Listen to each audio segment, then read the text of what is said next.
요즘은 더욱 다른 나라는 몰라도 한일전만큼은 꼭 이겼으면 좋겠다는 생각이 듭니다. 그러나 실제는 많은 부분에서 여전히 뒤지고 있습니다. 작년 2018년 9월에 세계 청소년 야구 선수권 대회가 일본에서 열렸습니다. 한국은 일본을 물리치고 결승에 올랐고 대만을 7대5로 연장 가서 물리치면서 우승을 차지했습니다. 이 17세, 18세 이 청소년들이 얼마나 기뻤겠어요. 그래서 야구에서 경기에서 이기게 되면 마지막 타석에 있는 선수뿐 아니라 이제 그 안에 있던 선수들까지 밖으로 다 뛰어나와가지고 물을 뿌리면서 그렇게 서로를 축하하고 기뻐하였습니다. 그리고 라커룸으로 들어갔죠. 그런데 그 경기 진행팀 본부에서 찾아와서 이렇게 항의를 하였습니다. 페트병을 치워라. 너희들은 왜 야구만 가리키고 페트병 치우는 것, 청소하는 것은 안 가리켰냐? 매너 교육부터 시켜라. 이렇게 혼구멍이 났지만 여전히 어떤 선수도 나가서 치우지는 않았습니다. 결국 일본의 진행본부에서 다 치우게 되었죠. 같은 해 작년에 여러분 러시아에서 월드컵이 있었거든요. 독일을 2대0으로 이겼던 월드컵, 손흥민이 무인정에게서 골을 넣었던 그 우리가 기억하는 그날이 바로 러시아 월드컵 시즌입니다. 일본도 월드컵 본선에 진출을 했고요. 그래서 경기에서 이겼습니다. 그들도 한국과 마찬가지로 승리하면 서로 물을 뿌리고 막 기뻐하는 그런 축제의 세레모니가 있습니다. 그런데 일본 선수들이 지나간 자리에는 페트병이 놓여 있지 않았습니다. 심지어 라커룸도 깨끗이 치워져 있었습니다. 심지어 러시아의 관중석에 일본인 관중들이 앉았던 자리에는 휴지가 떨어져 있질 않았습니다. 러시아 언론은 이것을 매우 특이하게 그리고 여러 날 보도하였습니다. 다른 나라에 비해서 이 일본이라고 하는 나라는 무엇이 다르다 하는 것을 계속 그렇게 보도를 한 것입니다. 아픈 순간이었습니다. 우리가 경기는 잘해서 이겼을 줄 모르지만은 그러나 우리는 경기가 끝난 그 이후에 두 번째 경기에서는 패배했던 것입니다. 영적인 면에서도 비슷한 얘기가 성경에 많이 나옵니다. 요즘 한국 교회가 어렵다는 평가를 받습니다. 세상 사람들에게 외면을 당하고 있다는 그런 우리 스스로의 평가도 있습니다. 그런데 그렇게 외면당하는 이유가 어디에 있습니까? 예배당에서 우리가 드리고 있는 예배가 뜨겁지 않기 때문은 아닙니다. 예배가 끝난 이후에 두 번째 예배, 삶의 현장에서 우리가 예배에서 은혜 받은 대로 살지 않기 때문입니다. 즉 삶의 예배에서 실패하기 때문에 우리는 세상에서 손가락질을 당하고 있습니다. 우리는 이 로마서가 16장으로 되어 있거든요. 근데 이 로마서 지나간 1장부터 11장까지 지나간 거의 2년 가까운 시기 가운데 이 긴 로마서의 앞부분을 묵상하였습니다. 쉽지 않은 본문들이었습니다마는 우리 성도 여러분도 인내해 주시고 저도 기도하면서 이 말씀 가운데 하나님이 주시는 말씀을 통해서 은혜를 받았습니다. 1장부터 11장의 긴 내용의 핵심은 이신칭이었습니다. 우리는 죽을 수밖에 없는 죄인이었으나 예수께서 십자가에서 돌아가셨고 이 예수님께서 십자가에 돌아가신 그 은혜를 우리가 믿음으로 받아들일 때 하나님은 우리를 의로운 사람으로 여겨주신다. 오직 은혜로, 오직 믿음으로 우리는 구원을 받았다는 그런 말씀을 들었습니다. 그런데 이 12장부터 나머지 장까지는 그런 은혜를 받은 사람은 이제 어떻게 살아야 되는가, 그리스도인의 생활에 대해서 강조하고 있는 장면입니다. 그러면서 이 부분을 이렇게 시작합니다. 너희 몸을 하나님이 기뻐하시는 거룩한 산제물로 드리라. 이제부터는 몸, 그러니까 우리의 육체를 가지고 몸, 우리의 삶의 현장에 있는 그 현장에서 산제물이 되라. 거기서 진짜 예배자가 되라. 라고 이 성경은 우리에게 도전을 하고 있습니다. 오늘 우리가 예배당에서도 은혜를 물론 받아야 되고 주님께 영광이 되는 뜨거운 예배를 드려야 되지만 그러나 이제 이 예배가 끝난 이후에 우리의 삶의 현장에서 두 번째 예배가 시작된다는 것입니다. 그 예배에서 승리해다오 하는 것이 이 성경의 도전입니다. 성도 여러분들이 질문하십니다. 그렇다면 삶의 예배를 저는 어디서부터 시작하면 좋겠습니까? 어디가 첫 번째 삶의 예배 장소가 되면 좋겠습니까? 오늘 3절부터 오늘 읽은 본문은 교회 봉사를 다루고 있습니다. 그래서 오늘 이 성경의 제안은 교회 봉사에서부터 산재물이 되라. 교회 봉사의 영역이 이제 예배가 끝난 이후에 교회 봉사하는 것에서부터 이제 예배를 드리라, 예배 드리는 마음으로 봉사하라 라고 도전합니다. 왜 그럴까요? 여러분, 이 세상의 봉사는 봉사라고 해서 다 좋은 봉사가 아닙니다. 자기의 영광을 얻으려는 봉사가 있습니다. 나눠주고 사진 찍으려는 봉사죠. 자기의 이득을 챙기려는 봉사가 있습니다. 봉사 점수를 따서 어디 좋은 데 가고 싶은 사람, 그런 봉사입니다. 그리고 다른 사람을 또 화나게 하는 봉사도 있습니다. 그래서 먼저 교회 안에서 봉사의 바른 정신을 배우고 익혀서 세상에 나가서 섬기는 삶, 세상의 예배에서도 승리하는 사람이 되라라고 우리 성경이 원하고 있는 것입니다. 그래서 우리가 교회 봉사에서 산재물이 될 때 삶의 예배자가 될 수 있다고 오늘 성경이 도전하고 있습니다. 그래서 이 본문을 읽으면서 우리는 질문을 해봐야 됩니다. 우리는 어떻게 교회 봉사의 현장에서 진정한 예배자, 산재물의 삶을 살 수 있을 것인가? 이 질문에 대한 첫 번째 대답은 이것입니다. 나라는 존재가 예수 안에 있는 존재라는 것을 늘 생각할 때 가능하다는 것입니다. 여러분, 오늘 3절 말씀이 이렇게 시작해요. 마땅히 생각할 그 이상의 생각을 품지 말고 오직 하나님께서 각 사람에게 나누어 주신 믿음의 분량대로 생각하라. 생각이 지금 3번 나오잖아요. 마땅히 생각할 생각, 그 이상의 생각을 품지 말고 믿음의 분량대로 생각하라. 생각이 강조되고 있습니다. 마땅히 생각할 생각, 이것은 인간이라면 당연히 해야 될 생각을 의미합니다. 영어로 이것을 원문의 의미를 잘 번역을 했는데 sober thinking, 이것은 술 취하지 않은 생각입니다. 정신을 똑바로 차린 생각입니다. 여러분, 술에 취하면 나를 잃어버려요. 그리고 자기가 과거에 있지도 않은 얘기를 지어내면서 자기를 우상으로 만듭니다. 이게 술 취할 때 드는 현상입니다. 술에 취하지 말라. 술 취하지 않는 똑바른 생각을, 바른 생각, 자기 자신에 대한 정당한 생각을 해라. 이게 무슨 얘기입니까? 자기를 과대평가하지 말라는 겁니다. 그리고 반대로 과소평가하지도 말라는 것입니다. 성경적 용어로 말하면 교만 떨지 말라는 것입니다. 반대로 열등감에 빠지지도 말라는 것입니다. 여러분, 왜 교회 봉사를 다루면서 교만한 생각을 버리라고 도전할까요? 그것은 성경에 너무도 많은 사람들이 너무 자신을 높게 생각한 결과 선을 넘어버리고 수치를 당한 실패자들의 예가 너무 많이 있기 때문입니다. 여러분, 민수기 12장에 보면 미리암이라는 여자가 나옵니다. 모세의 누나죠. 이분은 최고의 여성 리더였습니다. 이분 때문에 찬양대 모든 이스라엘 백성들이 찬양을 하게 되는, 이 찬양의 은사를 받은 놀라운 자매였습니다. 그런데 이런 존귀한 자매죠. 나름대로 귀한 자매였습니다. 그 자체로 귀해요. 그런데 이 여자에게 못된 마음이 찾아옵니다. 모세처럼 되고 싶었습니다. 그래서 은근히 뒤에 가서 사람들한테 모세를 흠집내는 말을 하기 시작했습니다. 모세가 검은 여자하고 결혼했다는 겁니다. 모세가 음란하다는 겁니다. 등등의 얘기를 하고 다니면서 교회 안에, 그 공동체 안에 분열을 조장합니다.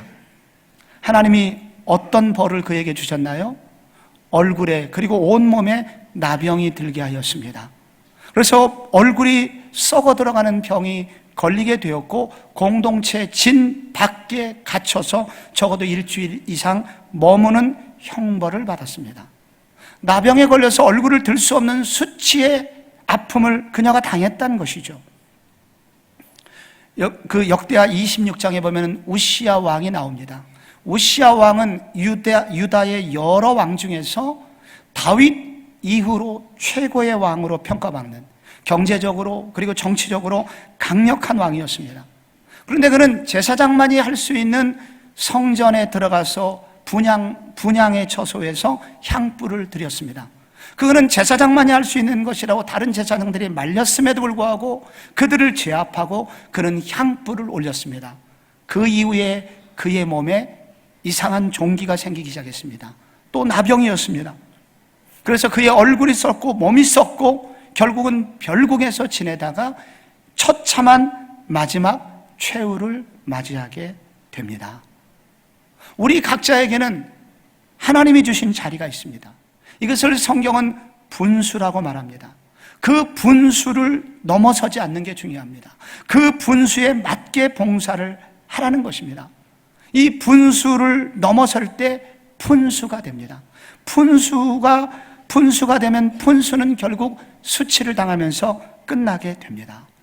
그러므로 너희들 스스로 너무 높게 생각하고 자기가 가진 것 이상으로 자기가 가지고 있는 하나님이 주신 자리를 넘어서 너무 자기를 과대평가하는 것은 봉사자로서 옳지 않다는 겁니다.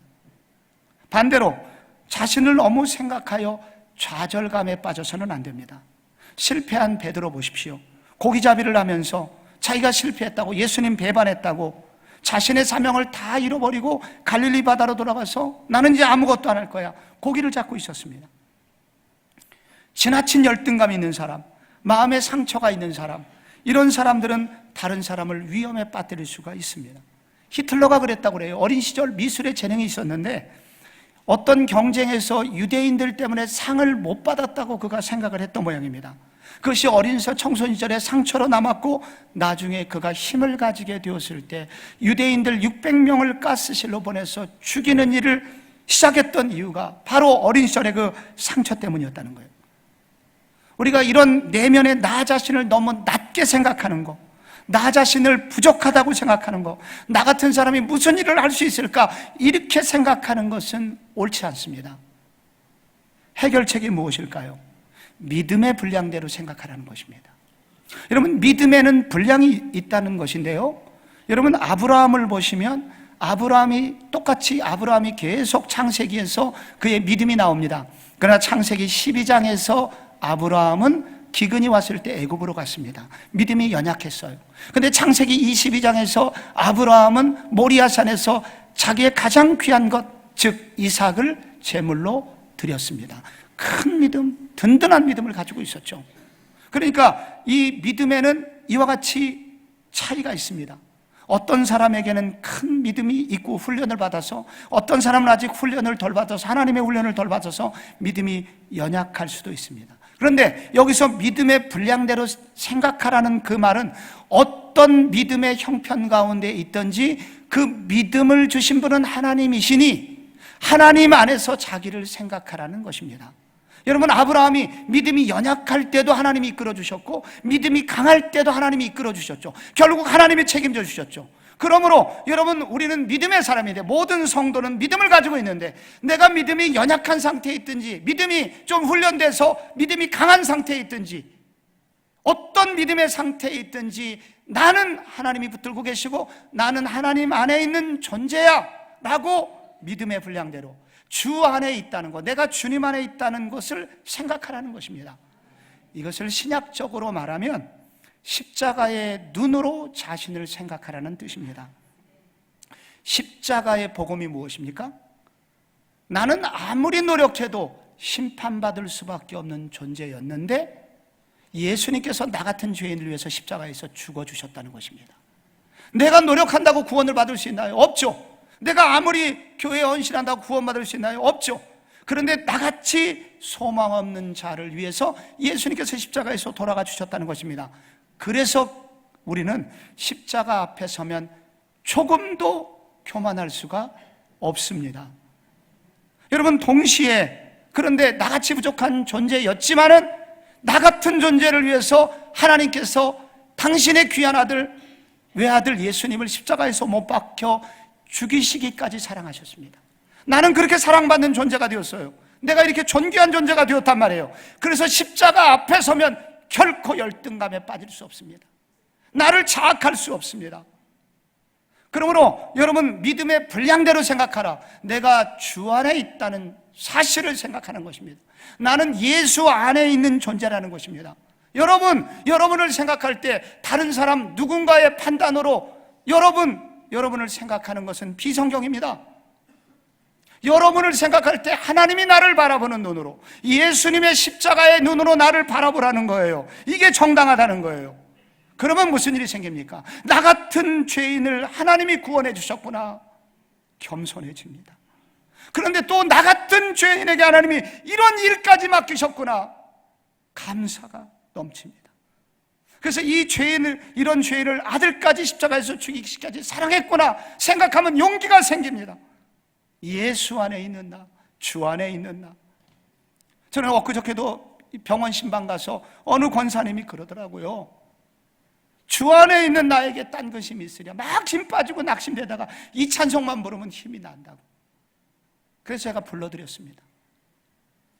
병실은 소란하면 안 되니까 조용히 주 안에 있는 나에게 딴 근심이 있으랴. 내가 주 안에 있다는 거, 내가 예수 안에 있다는 거, 예수님이 나를 바라보는 시각으로 나를 바라보는 훈련을 할 때, 그때 여러분, 우리는 이 봉사자로서 산재물이 될 수 있습니다. 1860년대 미국에 큰 부흥이 왔습니다. 그런데 그 주인공이 바로 D.L. 무디라고 하는 사람입니다. 여러분, 많은 얘기는 들어보셨을 거예요. 그 사람의 직업은 구두 수송공이었고, 글은 많이 배우지 못했고, 발음도 시원찮아서 다니엘 발음이 안 돼서 단을 짧은 발음을 하면서 그는 그거밖에 안 됐습니다. 재능은 그거밖에 안 됐습니다. 그런데 놀라웠습니다. 그가 성령께 붙들렸고, 그래서 그를 통하여 100만 명이 당시대에 예수를 믿었다고 합니다. 그런데 어디 가든지 그의 발음이라든지 그의 설교의 내용 중에 무식한 티가 계속 묻어나왔습니다. 그것을 듣고 있었던 크리스천 기자들조차도 실망스러웠고, 그래서 많은 비판 여론들이 줄을 이었다고 합니다. 어느 도시에 가서 이제 이분이 집회를 앞두고 있는데 과거에 이런 이력들을 하면서 막 그 기자들이 비판을 했습니다. 그 소식을 지역교회 목사님이 가슴 아픈 심정으로 이런 일이 벌어지고 있다고 무디 목사님에게 말했던 모양입니다. 그때 무디가 했던 유명한 말이 있습니다. 다행입니다.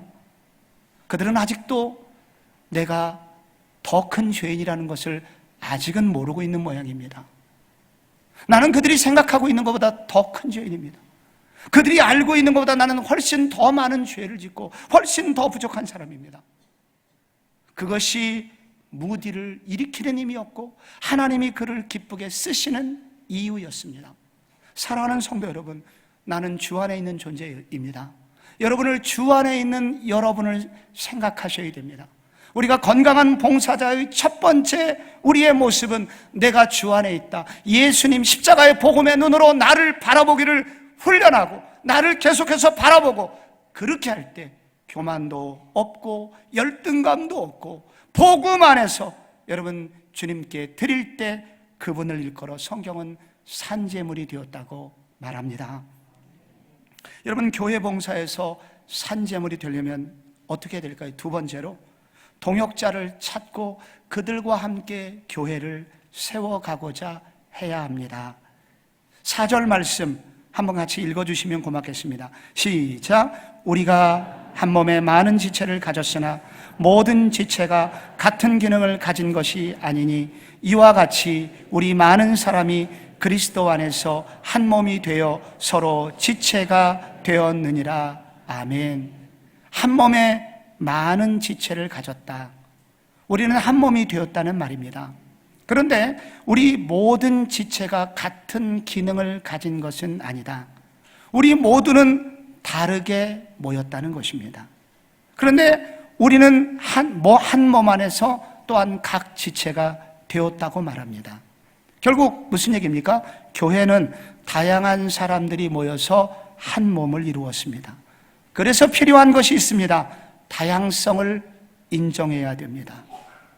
또한 지체가 되었습니다. 무슨 말입니까? 아무리 자기가 손이 좋아도 발의 기능을 할 수는 없습니다. 그래서 우리는 서로 필요한 존재라는 사실을 인식하라는 것입니다. 즉 동역자를 구하고 동역자와 함께 하나님 나라를 이루고자 하는 사람이 산재물의 사람이라는 것입니다. 그런데 문제가 있습니다. 우리는 때때로 혼자 하는 것이 더 낫다고 생각할 때가 있습니다. 왜? 너무 다르기 때문에, 의견 충돌이 있기 때문에 불편합니다. 나 혼자면 금방 할 수 있는 것을 사람들 맞추어 보조 맞춰주고 비 맞춰줘야 돼. 너무 힘이 듭니다. 이렇게 힘듭니다. 그런 것을 알죠, 성경은. 그럼에도 불구하고 성경은 함께 가야 된다고 말합니다. 그럼에도 불구하고 함께 일해야 된다고 말합니다. 그 이유가 무엇일까요? 그 사람을 위해서도 그리스도께서 죽으셨기 때문입니다. 그리고 지금도 하나님, 주님은 그 사람을 통해서 주님의 일을 이루고 계시기 때문입니다. 나를 십자가 복음 안에서 바라보는 것처럼 우리는 이제 한 걸음 더 나가서 다른 사람도 십자가의 복음의 눈 안에서 봐야 됩니다. 그도 하나님 주 안에 있는 사람이고 그도 하나님이 쓰시고 있는 사람이라는 인식이 우리 가운데 필요하다는 것입니다. 비복음이라는 것이 무엇일까요? 비복음적 태도는 내 생각은 옳고 다른 사람의 생각은 그릇되었다고 여기는 것입니다. 그 결과 그 사람의 입에는 비판이 끊이질 않습니다. 내 생각대로 생각하지 않는다고 비판하고 내가 행동하는 대로 행동하지 않는다고 비판하고 그 결과 모든 사람을 모자란 사람으로 만들어버립니다. 이것을 성경은 교만이라고 말합니다. 이 교만은 결국 패망의 선봉이 됩니다. 그러므로 동역자를 세우고 동역자도 형제 자매 누구도 주 안에 있음을 인정하고 그와 함께 일하고자 할 때 우리 모두는 산재물로 주께 영광 돌릴 수 있습니다. 여러분, 이번 여름 단기 선교에서 모든 팀들이 많은 열매를 가지고 왔습니다. 저는 이 팀들이 올 때마다 혹은 갈 때 모든 팀들을 봤습니다. 모든 팀들이 흥분될 정도의 기쁨의 소식을 안고 돌아왔습니다. 이번 5개 우리가 지역교회, 이 시골교회를 섬길 때 이번의 특징은 모든 팀들이 예년에 비해서 훨씬 많은 사람들이 예수 믿는 복음의 결신율이 매우 높았다는 것입니다.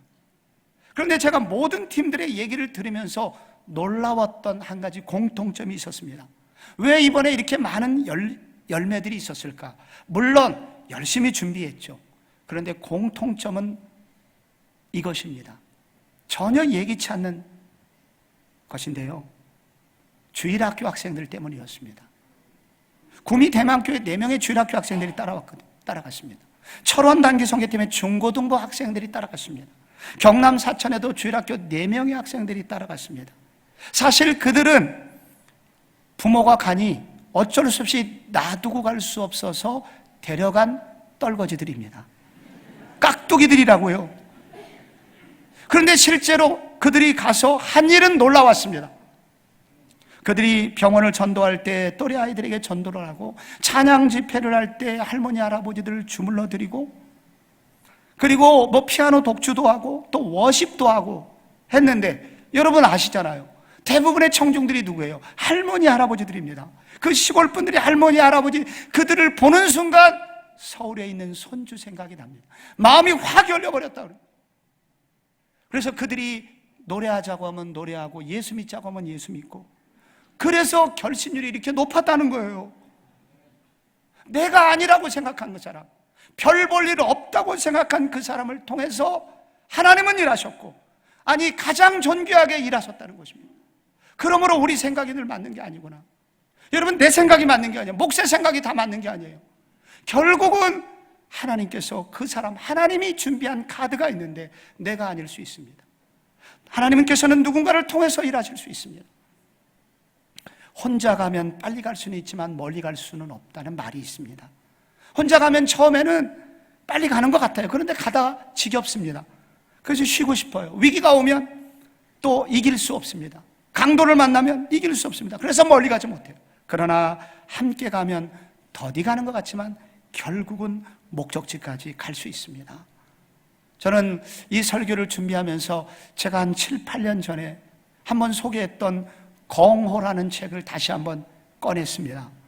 한때 이게 10여 년 전에 베스트셀러를 친 적이 있거든요. 이 공호라는 책은 중국어로 공화의 발음인데 이게 화이팅, 중국말로 화이팅 이런 말입니다.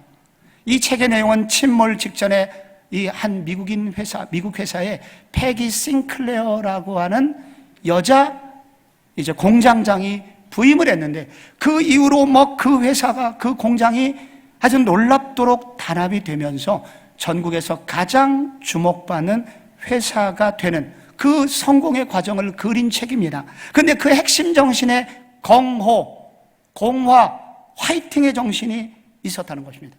이 책의 핵심에는 하이라이트에 기러기 이야기가 나옵니다. 기러기는 옆으로 뉘인 V자 형태로 날아가죠.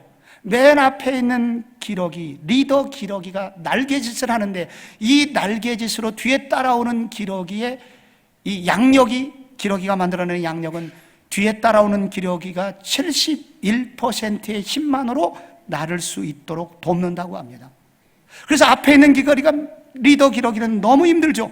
그래서 그 기러기의 소리를 잘 이제 녹음을 떠봤더니 꺼이 한다는 거예요. 근데 바로 그것은 무엇이냐? 리더 기러기를 향한 응원의 표시, 공호라는 것입니다. 리더 기러기님 힘내세요. 힘내세요. 얼마 남지 않았어요.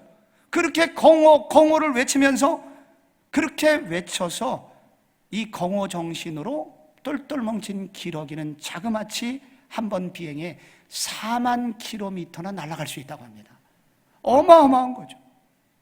함께 목표를 이루고자 하는 동역자들이 일어날 때, 혼자가 아니라 함께하고자 할 때, 여러분, 우리들의 교회 봉사는 예배가 되고 하나님이 영광 받으시는 예배의 장소가 될 뿐만 아니라 그 일을 통해서 하나님은 위대한 일을 이루어 주신다고 도전합니다.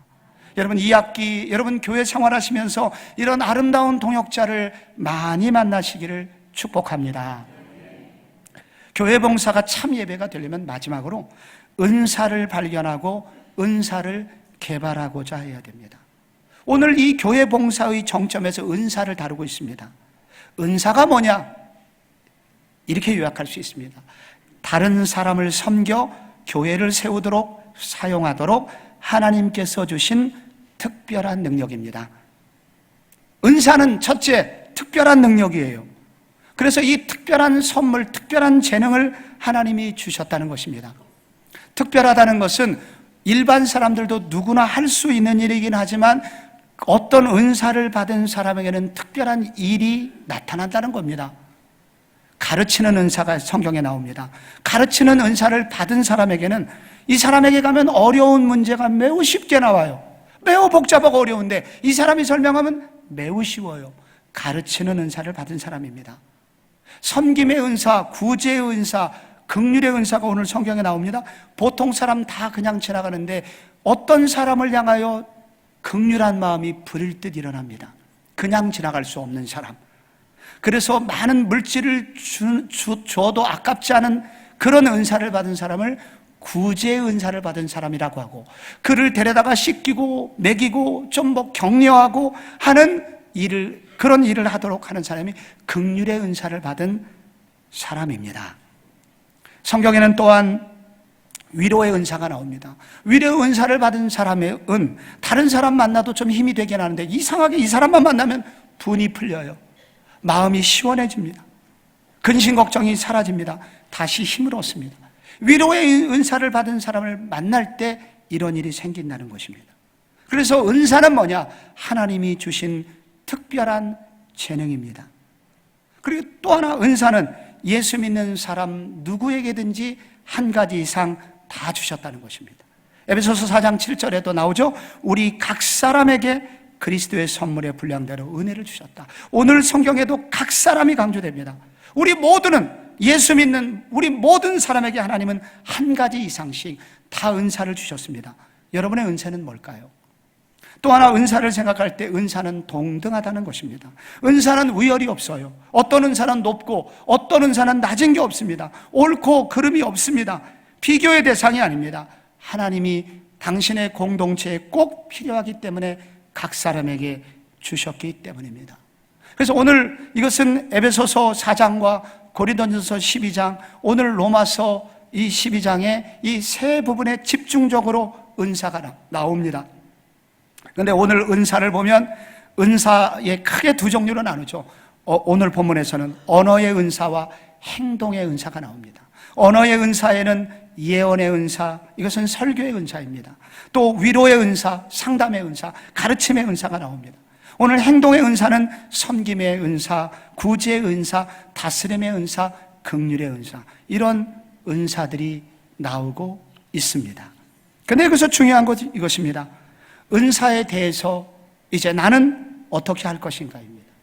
여러분이 교회 생활을 하면서 조금 더 의미 있는 교회 생활을 하시려면 은사를 발견하고 이 은사를 받은 대로 자신의 설 자리를 발견하시려고 해야 됩니다. 가장 행복한 사람, 여러분 가장 멋진 분은 누구예요? 자기에게 어울리는 옷을 입을 때 멋집니다. 자기가 어울리지 않는 옷을 입으면 불편하고 보기도 아름답지 못해요. 저도 누군가를 볼 때 안타까울 때가 있습니다. 아니, 저런 재능과 저런 열정은 다른 일을 하면 더 좋을 텐데 왜 저기서 저 고생을 하고 있지? 그런 생각이 듭니다. 그런데 어떤 분을 보면 거기에 꼭 맞아요. 그리고 효과적이에요. 다른 사람, 그리고 그분을 통해서 많은 열매가 있어요. 이것이 바로 은사를 발견하고 자신의 설 자리를 바르게 설 때 그런 일이 생긴다는 것입니다. 또 하나 우리가 은사를 생각하면 우리가 적용할 일이 두 번째 있습니다. 다른 사람의 평가를 받아봐야 됩니다. 은사는 나 혼자만 좋다고 은사가 되질 않습니다. 하나님이 주신 은사라면 다른 사람도 인정할 만한 은사여야 합니다. 나는 행복하지만 다른 사람은 죽을 맛이면 은사가 아닙니다. 저는 설교 끝부분에 중간중간에 과거에 찬양을 좀 하는 편이었습니다. 저는 제가 찬양을 잘한다고 생각을 했습니다. 그러나 그때마다 집에 가서 저녁에 혼쭐이 났습니다. 그래서 저는 제 꼴을 알게 되었고 내가 받은 첫 번째 은사가 아니라는 것을 알고 가능하면 자제하려고 노력합니다. 하나님은 저에게 그렇다고 다른 은사를 또 주셨습니다. 또 다른 은사를 주셨어요. 가장 잘하는 은사를 발견해야 됩니다. 그리고 그 은사는 다른 사람도 인정할 수 있는, 자연스럽게 인정이 됩니다. 그 은사를 발견해야 됩니다. 은사를 여러분이 발견하신 분 계십니까? 그 은사를 사용하셔야 됩니다. 사용할 때 개발이 되고 사용할 때 그 은사는 더욱 성장을 합니다. 우리가 달란트 비유에서 세 사람이 달란트를 받습니다. 그런데 결산의 날에 두 사람은 칭찬을 받지만 한 사람은 저주를 받습니다. 이 무익한 종을 바깥 어두운 데 내어 쫓으라. 여러분 왜 저주 받습니까? 마태복음 25장에 그 이유가 나와요. 두려워하여 나가서 당신의 달란트를 땅에 감추어 두었나이다. 하나님께서 우리 모두에게 은사를 적어도 한 가지 이상씩 주셨는데 우리가 그 은사를 개발할 생각을 않고 그 은사를 사용하지 않으면 하나님, 그 사람은 한 달란트 받은 무익한 종의 결과를 갖게 된다는 것입니다. 그러므로 여러분 은사를 발견하려고 애쓰셔야 되고, 발견했으면 섬김을 통해서, 봉사를 통해서 계속해서 개발하려고 해야 됩니다. 오늘 여러분 찬양대 찬양을 통해서 은혜 많이 받으신 줄로 압니다. 아멘 소리 들어보니까 굉장히 오늘 찬양이 오늘따라 유난히 좀 잘했던 것 같아요. 그런데 저분들, 제가 2부 예배, 1부 예배와 2부 예배 찬양대, 그리고 다른 찬양대 대원들도 마찬가지인데 우리 교회 찬양대한테 제가 감사한 것이 그 수년 전에 하는 거 보니까 음악 교실을 열어가지고 주일날 예배 다 끝나고 저녁 6시, 7시에 모여가지고 우리 지휘자는 성악 레슨을 무료로 해주고 대원들은 즐거이 또 참여해갖고 이 자신의 찬양을 더 개발하려고 노력하고 있더라고요. 여러분, 이렇게 노력하고 찬양대원으로서 하나님께 더 아름다운 찬양을 드리겠다라고 애쓰고 노력하는 그분에게 왜 하나님이 더 많은 은사를 선물로 주지 않겠습니까? 우리 교회 그 반주를 하는 자매 중에서 교회 봉사를 위해서 학원을 다녔습니다. 그리고 집에 와서 일주일에도 여러 시간을 투자해서, 아니 10시간 넘게 때로 그 키보드 앞서 열심히 연습을 했다고 그래요. 놀랍게 그 자매가 반주 실력이 날이 가면 갈수록 늘고 그를 통해서 성령의 임재가 경험됩니다. 우리 교회 주방을 섬기는 권사님께서 이런 고백을 할 때 제가 충격을 받았습니다. 교회 음식을 잘 만들어서 성도들을 더 맛있게 먹이기 위해서 다른 일반 음식점에 가서 취업을 했다는 거예요. 일식집에 가서 일식도 배우고, 양식집에 가서 일도 해보고, 한식집에 가서 일을 배웠다는 거예요. 거기서 실력을 쌓았기 때문에 교회 봉사한 게 아니라 교회 봉사를 더 잘하기 위해서 열심히 그렇게 배우셨다는 거예요. 왜 하나님께서 그를 통해서 일하지 않겠습니까? 우리는 은사를 발견하고자 해야 되고, 인사를 발견했으면 그것을 써야 되고, 또 개발하려고 해야 되고, 그때 하나님은 더 그를 통해서 놀라운 일을 행하시고, 그를 통해서 산재물 되게 하셔서 하나님의 영광을 올리게 한다는 것입니다. 근데 여기 마귀의 역사가 있어요. 미국에 영향력 있는 교회 중에 세들백 교회라고 있거든요. 여기 릭 워런 목사님이 많은 사람이 봉사하지 않는 이유가 있는데, 자기가 봉사하기에 부족하다고 생각하는 마귀의 말을 믿기 때문이라는 거예요. 교회 섬김은 슈퍼스타만 하는 거지 나 같은 부족한 사람은 할 수 없다는 사단의 거짓말을 너무 많은 사람들이 믿고 있다는 거예요. 잘하지 않으려면 시작도 하지 마. 이런 말을 누군가 들어봤겠지만 예수님은 그런 말씀을 하신 적이 단 한 번도 없다는 거예요. 처음부터 잘할 수 있는 사람이 어디 있겠어요? 그러면서 그분이 하는 말이, 우리 교회는 소수의 엘리트에서 운영되는 완벽하게 보이는 교회보다는 수천 명의 보통 사람들이 참여하는 그런 교회가 됐으면 좋겠다. 그가 말했습니다. 우리 교회도 그런 교회 되기를 원합니다. 우리 교회는 현재 평균 22.5% 정도의 성도들이 봉사에 참여합니다. 약 400명, 제적교인 약 400명 가까이 봉사에 참여하고 있습니다. 그럼 80% 가까운 분들은 주일날 예배만 드리고 바람과 함께 사라지신다는 것입니다. 그래서도 훌륭한 분들이죠. 요즘 같은 세상에 여러분 주일 예배 드리는 게 얼마나 힘들어요. 주일 성수 얼마나 힘들어요. 이것만도 잘하시는 거예요. 여러분 이 말 때문에 낙심되지는 마시기 바랍니다. 그러니까 여러분 이거 잘하시는 거예요. 그런데 저는 나머지 80% 성도들을 또 이 봉사를 통해서 역사하시는 하나님의 능력, 이 봉사의 산재물일 때 하나님이 어떻게 역사하시는지 이 놀라운 비밀을 나머지 분들도 알기를 기도하고 있습니다. 우리나라 대통령은 물러나면 어디 대부분 가시는 곳이 있어요. 감옥에 가시죠. 너무 슬픈 일입니다. 그런데 미국 대통령들은 마치고 나면 감옥 가는 일이 없잖아요. 그런데 이 미국 대통령 중에서도 끝나고 나서 재임 시절보다 더 존경받는 분들이 몇 분이 있습니다. 그런데 그 중에 탑이 누구냐? 지미 카터입니다. 대통령 마치고 이분이 많은 봉사활동을 하셨는데 이 국제 헤비타트 운동을 통해서 집 없는 사람들에게 집을 지어주었잖아요. 2001년에 우리 충남 아산 홍성에 오셔가지고 136동의 집을 8월 달에 그것도 짓는 일에 걷어붙이고 열심히 일을 하시고 집을 지어준 다음에 미국으로 돌아가셨습니다. 그런데 원래 다른 일행들은 이제 이틀 혹은 3일 후에 떠나기로 되어 있는데 이분은 다른 분들보다 하루 이틀 먼저 급히 떠나시려고 계획을 세우고 왔다고 합니다. 기자들이 물었습니다. 좀 같이 좀 쉬다 가시지 왜 일 끝나자마자 곧바로 가셔야만 되냐고. 그때 카타가 했던 유명한 잊을 수 없는 말이 있습니다. 저는 내일 저를 기다리고 있는 주일학교 아이들 8명 때문에 미국에 가야 됩니다.